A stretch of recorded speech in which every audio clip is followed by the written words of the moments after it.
The signaling, the crosswalk? It will be signalized, absolutely. Okay. At Western. At Western. At Western, right, thanks. No, there Under we don't. consideration. Is it under consideration? Well, there we go. It should be. Yeah. Now, when you have this many people that you're anticipating this project will bring, you need some kind of signalization right now. It's kind of dangerous. Also, I see still 2 crosswalks. So that means Our attempts to get either north or south on Western are going to be... I think that those are 30%, like the signal thing, actually, I have to confess, I was out of that signal loop, but we're at 30%, and those are things we're going to be vetting out, and it's well within the realm. I would say, if you're seeing 2 crosswalks, I'll be honest, I didn't even notice where you saw that, but I think there could be we have a good model for what this could look like, actually, up at Pike Street, where there's already similar curb bulbs and a single crossing. So I think a single crossing here is a logical thing to look at. I can't make that commitment now. But again, some of what you're seeing is there's a series of different drawings that have been brought in here because we're just at 30%. But those are all things that would be sorted out. So again, the discussion of signaling, I'm out of that loop right now, but it sounds like it's something that's in play. Well, I'm sorry. I'm with Estot, and You didn't tell them that. I didn't tell you that. Okay, so Yes, you did. I did. Oh, Well, okay. thank you. Yeah. So the type of signaling at the intersection of Western and Union will likely only be to accommodate pedestrians, not to stop at vehicles, but that is still under consideration. So I would, this is not, I have a genuine question, which is it not working up at Pike right now? The crossing there? If you have 10 minutes. which Pike? Okay, at the top of the Pike Street hill climb, there's a curb bulb, there's a crosswalk there. Is that solution Virginia. not working? Virginia. But I'm really thinking about There's no Pike. cross street there. At the top of the Pike Street hill climb, though, Yeah, there is. there's a crosswalk. And this won't really be, this will be yeah. a curb, but that's my question, is that crossing problem? I don't have an attitude here, I'm actually trying to just understand. Do you guys Yeah. see that one not working very well? Well, the here plan is there's no cross street, there's no union, there's no street coming into it. Mhm. Yeah. So that you've narrowed the street is lovely and people get across Yeah. faster, but there's no street coming into it trying to discourage traffic or That's true. trying to get onto it. So it really doesn't address all the traffic on Union to narrow the street. Has no, there's apples and oranges, they're not the same thing. Okay. That's a good point. So you can't get the traffic out and you can't get in because you have no control over the crosswalks. So that, the concern is that if it's, You can't get home. okay, so it's just because the sort of randomness of pedestrian crossings would, And they're on both sides. yeah. They're on the right and the left. Okay. So, and then they're crossing in the middle of you. And then you've got 2 garbage trucks and 30 residents trying to get in. So how do you manage large volumes of people with large volumes of traffic and no signals? Okay. That's a great comment.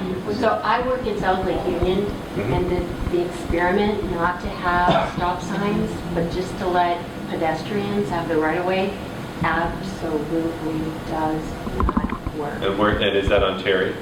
It's every block Okay. in South Lake Union, because everybody's on their cell phone or they're texting, and they don't look, and it's a constant stream. You can literally sit there for 15 minutes. Okay. It doesn't work. And it would be exacerbated here with the working vehicles. It would be a nightmare. Oh, that's great input, absolutely. I mean, So it those are sounds like all, that's something that's being those considered. are absolutely things that we need to figure out. You can observe that, especially now the weather's getting good and the tourists are coming back, and any weekend. I mean, it is this constant flow all the way down Post Alley and through the street. The sidewalks seem to not be observed, Yeah. for walking.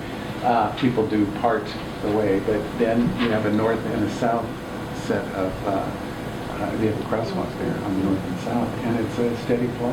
Yeah. We definitely see the steady flow. Yeah. So finding a way to organize that more so that they're crossing at predictable points and it's signalized for that.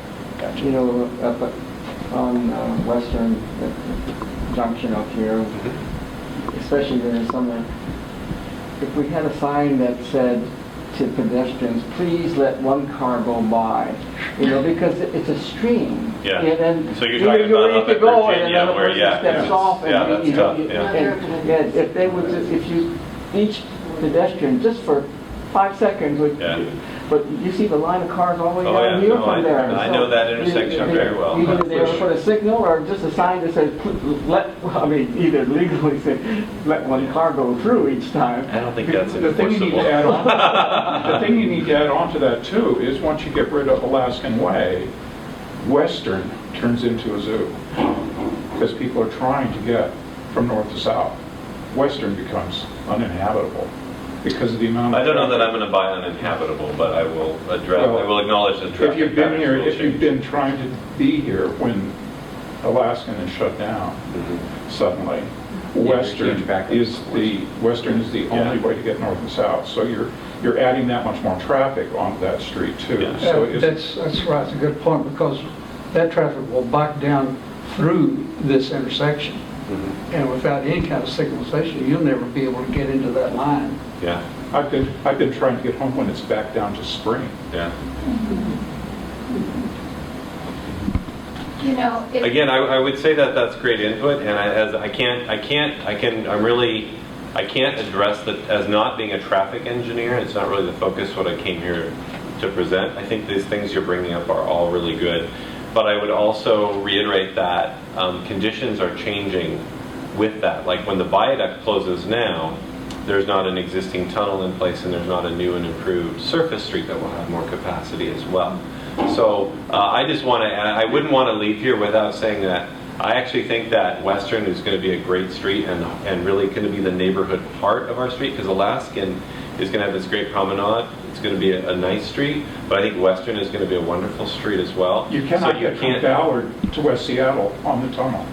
Doesn't happen. No, but you can on the new Alaskan surface street. So what I don't want to do is get into a Yeah. traffic debate. Okay. But I want to acknowledge that what you're seeing when you see the viaduct close is without the full design of everything, of the multiple projects that are being proposed. So I don't think you can take that condition and assign it to the new waterfront. Until it gets constructed. Yeah, Yeah, absolutely. that's the trick, is there's a period of construction when Western will have some. Yes. How do we know all this information is going to get back to the traffic department and to the traffic engineers? Because that's why we're here. Yeah, I want to No, be. no, no, no. What I'm asking is something that is really critical, and starting to see this now, where there's a dialogue that goes out to the people like you've met here, saying, we met with these engineers. This item was brought up that you asked, and here's their reactions on it, so that we know something's happening. Because with everybody else in this city, you talk to different groups, and they promise the world, and then you get something totally different. And you have no idea if it's even brought up. Usually it's when they walk out the door, they forget it.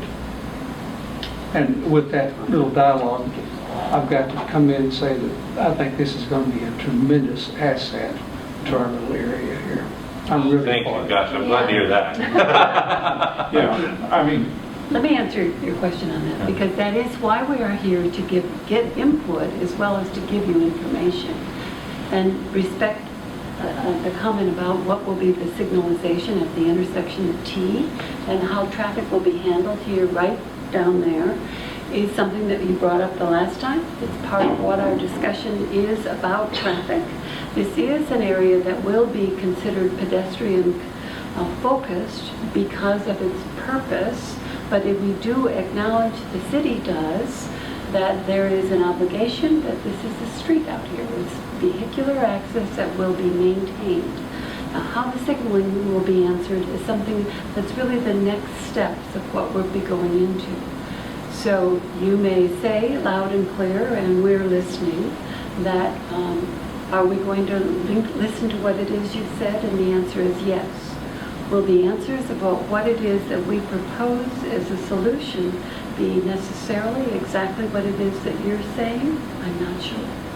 But we'll come back to you and we'll talk with you about it. That is up to traffic engineers, as Guy said. But, well, we'll spread it around. We got plenty of time to answer questions. Yes.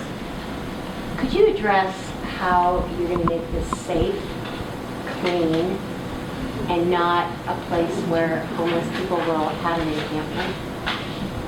So can I tackle Yeah, that? absolutely. Absolutely. And jump in. So one of the key things in terms of the overall vision of how this waterfront is executed and done is that from day one, the city recognizes this isn't something that's going to be maintained like a typical city street or facility. And we've got some challenges that people are well familiar with in the market and elsewhere with elevators and other structures that haven't been particularly well maintained.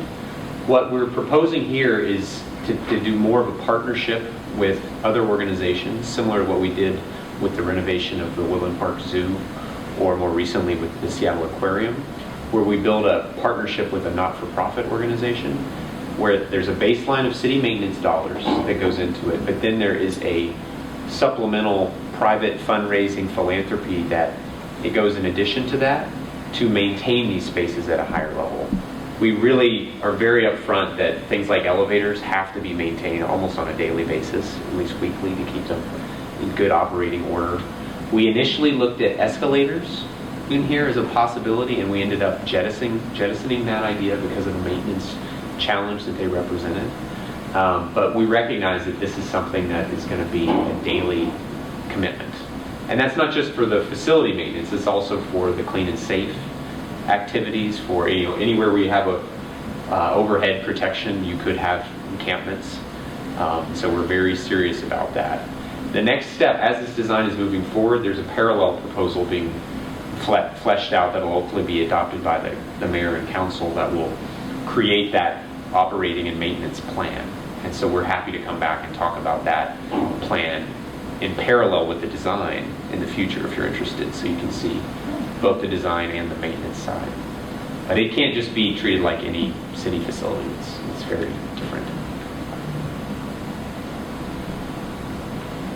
I have two questions. The first one is, where does your organization stand on the Griffin gondola? And number two, what is that going to do to the beautiful view that you love on Union Street? So I'm going to jump in on that one too, because that's kind of the city perspective on that. So in terms of the Griffiths gondola proposal, I just love that this came out today. It just cracks me up. I mean, they have to go through a permitting process for the city. And there are no final decisions that have been made about that. I will tell you that in order to even entertain this idea, they have to have the approval of the city council, and they would have to pay for the use of the right-of-way, which is not something they are currently willing to consider in their business plan. So when you walk around Seattle, you see sky bridges, you see the monorail, you see uses of the right-of-way for private utility, which the gondola would be. Those folks all pay for the right to use the public right-of-way. So that's a big challenge with their proposals. They're not currently proposing to compensate the taxpayer for the use of the street, which we see as a major flaw. The other is the city has very strong policies to protect view corridors. And Union Street, as Guy alluded to, is probably the best view of Elliott Bay in downtown. I mean, we could all argue about what we think is the best view, but there's some very unique things. It is amongst the best. It's the only one that has a free and clear view of the water. The rest terminate in buildings, in the pier structures, which are on an angle, as you all know. So we're very concerned about that. That said, there's no final decision has been made. We can't make a final decision until they formally request a permit, which they have not done.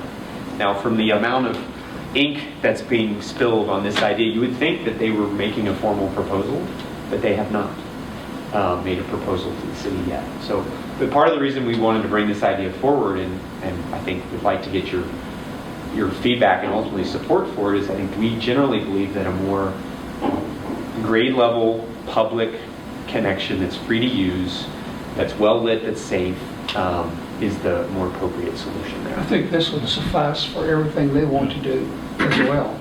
Well, and a great irony, I've got to be careful here, but you could probably tell my opinion. The great irony here